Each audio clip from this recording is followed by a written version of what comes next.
Hey, it's Scott from New Garden Road. In this video, I want to give you a down and dirty summer garden update from Austin, Texas. It's the middle of August and everything here is looking a little bit worse for the wear, but I still have some crops that are coming in and I've got some new crops that I'm planting. I want to tell you all about both of those things. And I also want to share some of my frustrations, my failures, because there have been quite a lot this summer, but also there's been a lot of joy. Let's talk about that too in this video coming right at you. Let's get started by talking about the elephant in the room, and that is my tomato plants. I know people are always really jazzed about growing tomatoes. The summers here in Austin, Texas really just play with our emotions. We've had a fairly average summer, which has been pretty good, but I got to tell you, I've had some productive tomato plants, namely the determinate varieties that I was growing in little containers. These fabric pots here, I had two varieties, and I actually saved some seeds from them. The first time I've saved seeds from tomatoes, that was a lot of fun. But this was the Rosella Purple here. That one was pretty good. Now you can see, not so much. Why am I still growing these and not putting them out of their misery? I don't know. It's just hard. Plus you got stuff to do.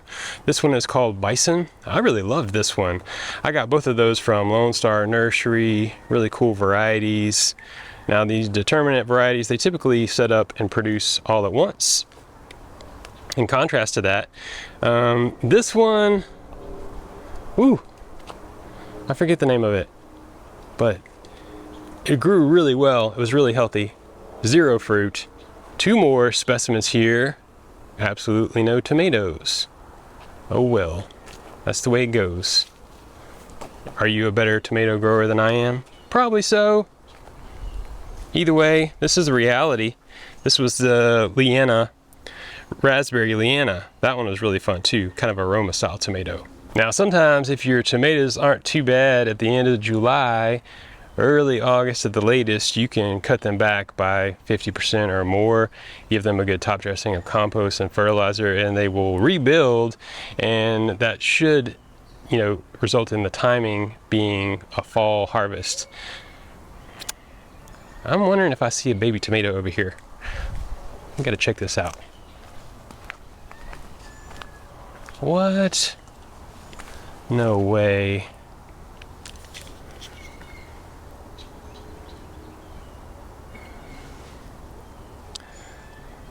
All summer long, not doing nothing, and then now when you're falling over, you want to set some fruit.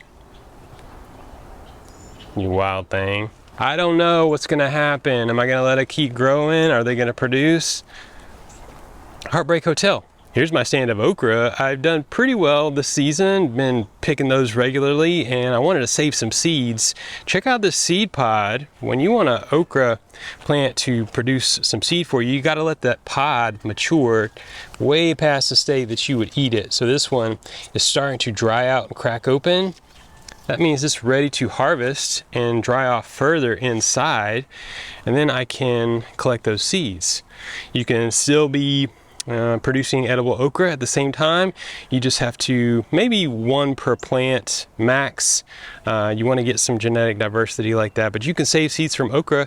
If you're just growing one species, you won't have any crossing. Like if you're growing Clemson spineless and one of the Cajun varieties side by side, they can cross. So this year I'm just growing the bowling red. This is my stand of southern peas, the big red ripper. Check that out. It's growing up my shade structure. Woo! I was out here the other morning and I thought, surely that won't grow through the shade cloth. And then I immediately saw where it had started to. But I was able to coax it out. And now it's just kind of wild. I love the summer garden because it gets to be like a jungle. Not like the jungles of past seasons this year, even though it's been fairly mild. But we're doing okay. So regardless of the expectations that I might set for my garden and whether I'm disappointed or happy with it, all that aside, I get a lot of joy from this garden. It enhances my well-being. It gets me out here moving around, bending, squatting, stretching, testing my balance. Gives me a reason to get up early in the morning you know, make my bed, get some water, get outside, get some fresh air. And along with that, I interact with nature. I see butterflies, birds, bugs, all kind of creepy crawlies. Let me introduce you to my friend this season. Her name's Irma. This is Irma. She's an orb weaver. I've been watching her have breakfast in the mornings. She's flipped around so you can see her her tummy this morning up here on this tomato plant that's grown wild. So even though I didn't get any dang tomatoes off of this thing, it brought in this beautiful spider, and I got to see nature's balance at work. So I'll take that as a win. Wish I had tomatoes though.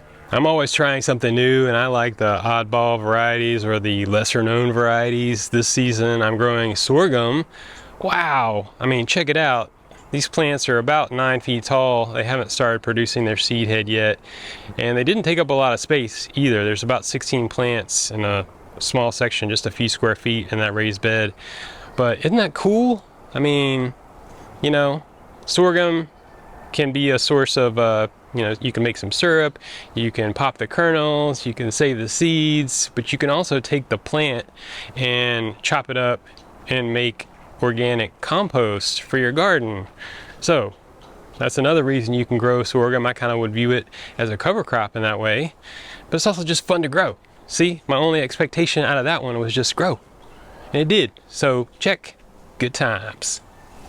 Now, I love growing squash as much as the next gardener. Maybe you don't because you have problems like the squash vine borer or squash bugs, and I have those in my garden too. But I want to show you something really cool because this season I was gung-ho on planting crops that I could save seeds from. So I tried a winter squash variety. The species is Tahitian melon, and this is a Molokhia type squash, which is said to have some resistance against those pests, namely the squash vine borer moth. And well, I planted a couple in between my okra. That didn't work out too good because they got shaded out. Rookie mistake, should have known that. But look at this one that survived. Now I've pruned off some of the lower leaves and they've gotten shaded out, kind of died back, but that stem, really small, hard.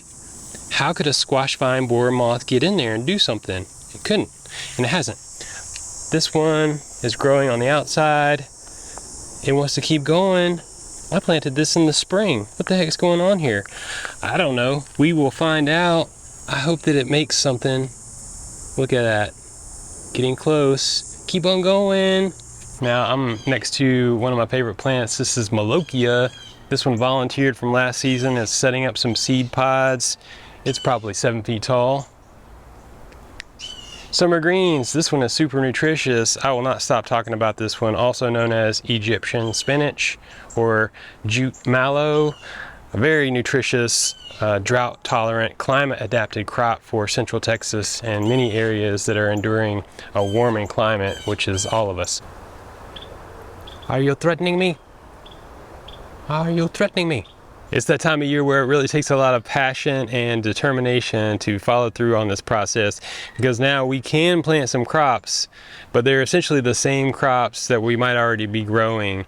In the middle of August, my targets would be cucumbers, summer squash, and beans. And I'm not talking about southern peas or long beans, but maybe some lima beans, some snap beans, although those snap beans, your average green bean, not real good in the heat. You know, if you're 85, 90 degrees, they will be suffering. So I think having a big stand of southern peas or lima beans like I do, that you started in the spring that falls into the fall season, is perfect because they'll keep producing and they're already established.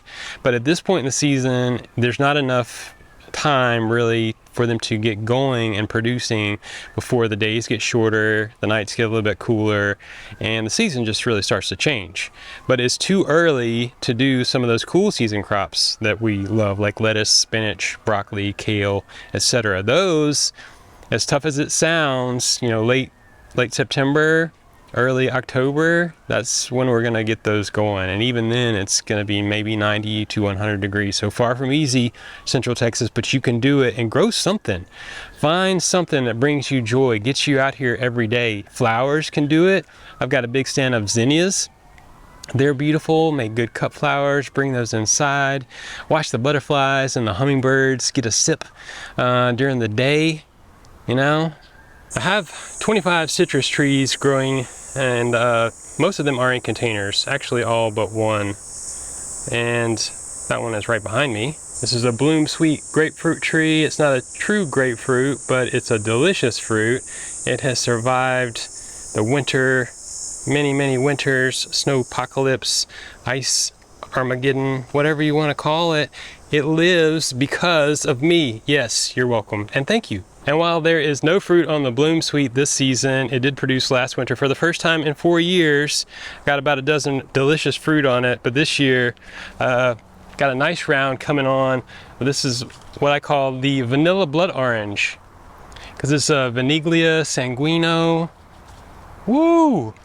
That is a delicious orange with a light pink interior, very low acidity, has some flavonoids, I think they're carotenoids, similar to what you get in carrots, and grapefruit. So to me, it's got a hint of grapefruit in it, but it's a very mild, floral, low acidity orange. This is a yuzu mandarin. This is the first year that it's set fruit.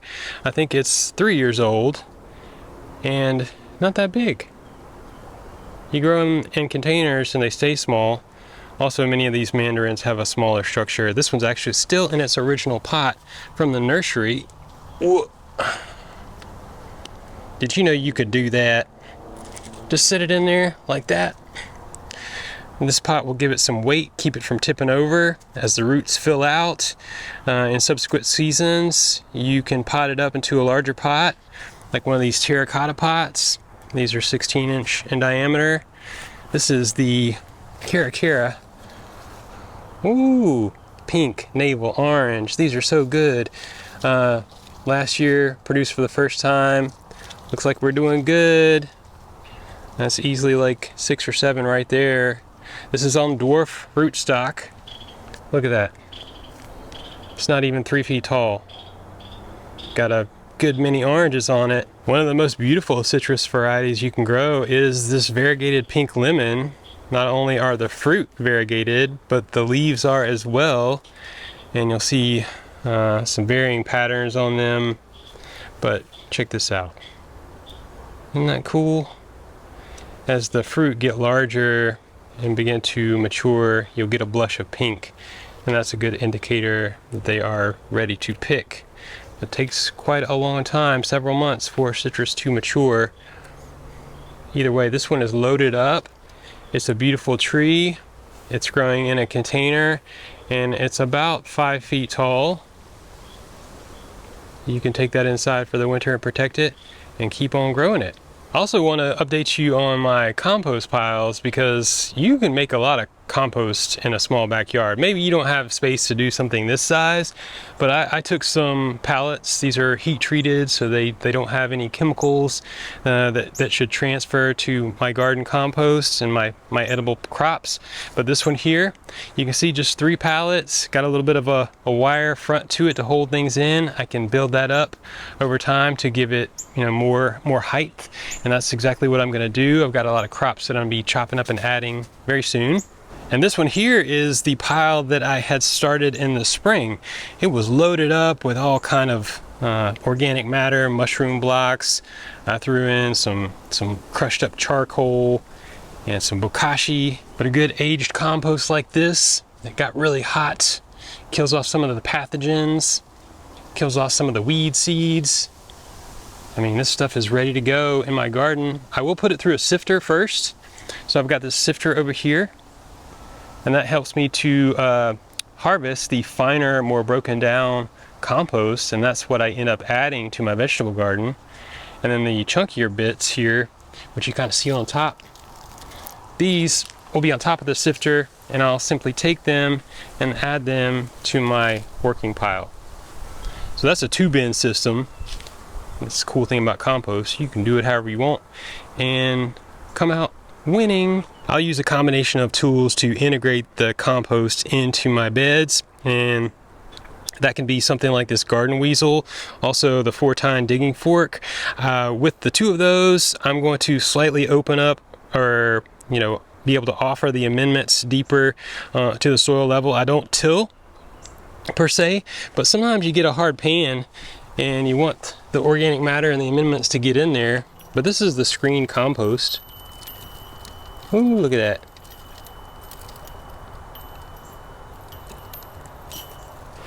Now, I just added some to a couple of my raised beds. You can see here, this one looks like the cats or the raccoons had a romp last night.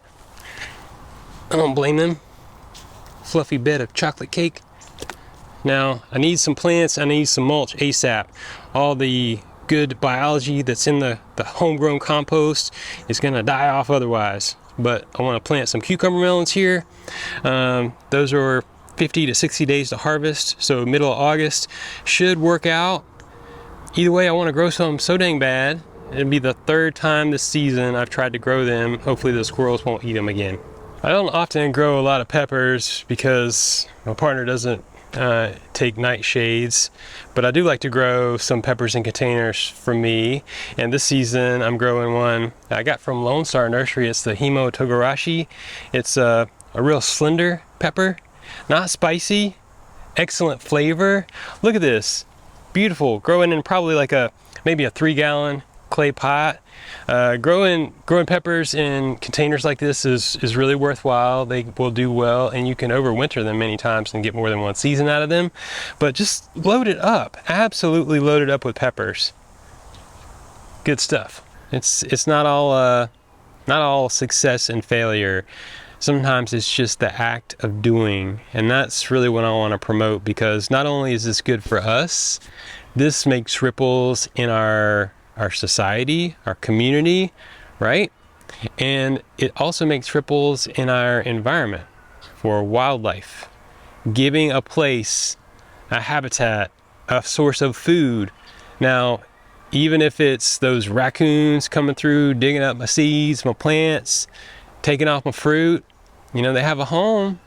I'm not gonna, okay, I do hate on them, but I don't wish them to be gone. I'm going to let them be.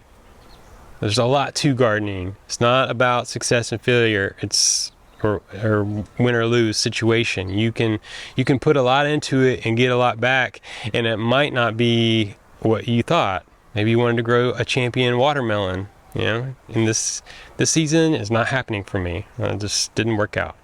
Tomatoes, a little iffy. Did okay on some. But so if you get your heart set on one thing and you think that means you won, then maybe you need to take a step back and expand and understand that you can garden for joy, because that has so many aspects that benefit us, the others around us, and our environment. It creates a more conscious mindset. It expands our consciousness when it comes to environmental stewardship, and that's really a worthwhile thing to focus our thoughts on right now. There's a lot of things that we hear and see that we can focus our thoughts on, but we don't need to. We need to focus on the garden. We need to look at the crusty tomato plants. We need to observe the bugs. We need to watch the spider eat bees. Whatever it is, you want to, throw your hands in the air, look down at the ground, watch your feet, grow some beans, some flowers, get out in the garden, rinse and repeat. And as always, keep it organic.